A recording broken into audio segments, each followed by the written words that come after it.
അപ്പോൾ ഇന്നത്തെ കച്ചവടം എല്ലാം കഴിഞ്ഞ് ഇന്നത്തെ കച്ചവടമൊക്കെ അടിപൊളിയായിരുന്നു കേട്ടോ. ഊണെല്ലാം തീർന്ന് നല്ലൊരു ദിവസമായിരുന്നു. അപ്പോൾ ഇന്ന് രാവിലെ ഉണ്ടല്ലോ, ഞാൻ അറിയാമല്ലോ, ഞാൻ താമസിച്ചൊക്കെയാണ് ഇടയ്ക്കൊക്കെ ഉള്ള ദിവസം ഞാൻ താമസിച്ചാണ്. ഈ പാല് വരാൻ താമസിക്കുന്നുണ്ട്, ഞാൻ ചില ദിവസം താമസിച്ചാണ് എഴുന്നേൽക്കുന്നത്. അപ്പോൾ ഇന്ന് രാവിലെ എന്നെ കാണാൻ വേണ്ടിയിട്ട് കുറച്ച് പേര് വന്നിട്ടുണ്ടായിരുന്നു. അവർ വന്നത് കടയ്ക്കലിൽ നിന്നാണ് കേട്ടോ.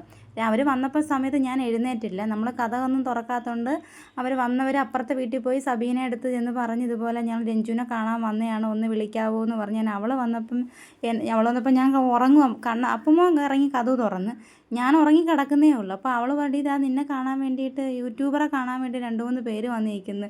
അയ്യോ, എനിക്കിത് കേട്ട് എനിക്ക് എന്തോ വേണമെന്നറിയാം. കാരണം ഈ ഒരു അവസ്ഥയിൽ നമ്മൾ ഏതെങ്കിലുമൊക്കെ ഒരു തല്ലിപ്പൊളി നൈറ്റിയൊക്കെ എടുത്തിട്ടുണ്ടായിരിക്കും രാത്രി കിടന്ന് ഉറങ്ങുന്നത്. ഞാൻ ചാടി എഴുന്നേറ്റിട്ട് മുറി കിടന്ന് ഏത് ഇടണോ എന്തോ ഇടണമെന്നൊക്കെ പറഞ്ഞിട്ട് ഞാൻ ആകെ കിടന്നൊരു പരവേശമായിരുന്നു കേട്ടോ. എനിക്ക് എന്തോ ചെയ്യണമെന്നറിയില്ല. ഉറക്കപ്പിച്ചയിലാണല്ലോ നമ്മൾ എഴുന്നേൽക്കുന്നത്. ഞാൻ പിന്നെ പെട്ടെന്ന് പോയി ഡ്രസ്സൊക്കെ എടുത്തിട്ട് പല്ലൊക്കെ തേച്ച് മുടിയൊക്കെ കെട്ടിട്ട് ഞാൻ പിന്നെ അവരോട് പോയി സംസാരിച്ച് 10 മിനിറ്റോളം നമ്മൾ സംസാരിച്ച് ഓട്ടോ വിളിച്ച് കടയ്ക്കലിൽ നിന്നേ വരുവാണ് കേട്ടോ. മറന്നാൾ ക്ഷേത്രത്തിൽ കയറി തൊഴുതിട്ടാണ് പിന്നെ എന്നെയും കൂടെ കണ്ടിട്ട് പോകാമെന്നും പറഞ്ഞിട്ടാണ് കേട്ടോ വന്നത്. എന്നെ കാണാൻ വന്നതിന് ഒരുപാട് സന്തോഷം. എനിക്കങ്ങ് ചിരിയാണ് വന്നത്. കാരണം ഞാൻ അതുപോലെയായിരുന്നു എൻ്റെ ഈ മുറി കിടന്ന് കാണിച്ചാണ്. നമ്മൾ ഈ വെപ്രാളത്തിന് ചില തുണികൾ വല്ല നോക്കിയാലും കാണത്തില്ല, ആ ഒരു അവസ്ഥ അറിയാമല്ലോ.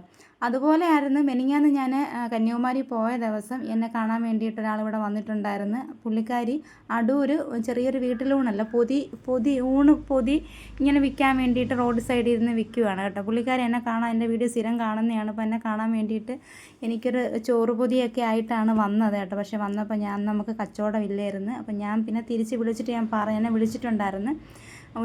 അല്ലാതെ കുറച്ച് പഴങ്ങളൊക്കെ ആയിട്ടാണ് വന്നേ കാണാൻ വേണ്ടിയിട്ട്. അപ്പോൾ ഞാൻ പറഞ്ഞു ഞാനിവിടെ ഇല്ല, ഞാൻ വരുമ്പം എന്തായാലും ഞാൻ വരുന്ന ആഴ്ച ഉറപ്പായിട്ടും ഞാൻ അങ്ങോട്ട് വന്ന് കാണാൻ വരാമെന്ന് പറഞ്ഞിട്ടുണ്ട് കേട്ടോ. അപ്പോൾ ഒരു ദിവസം നമുക്ക് ആ ചേച്ചിയെ കാണാൻ വേണ്ടിയിട്ട് ഞാൻ പോകുന്നുണ്ട്. അപ്പോൾ ഞാൻ കാണിച്ചു തരാം ചേച്ചി കേട്ടോ. അപ്പോൾ എൻ്റെ വീഡിയോ കാണുന്ന എല്ലാവരും കയറി സബ്സ്ക്രൈബ് ചെയ്യണം. അപ്പോൾ ഒരുപാട് നന്ദി. അപ്പോൾ ഓക്കെ, ബൈ.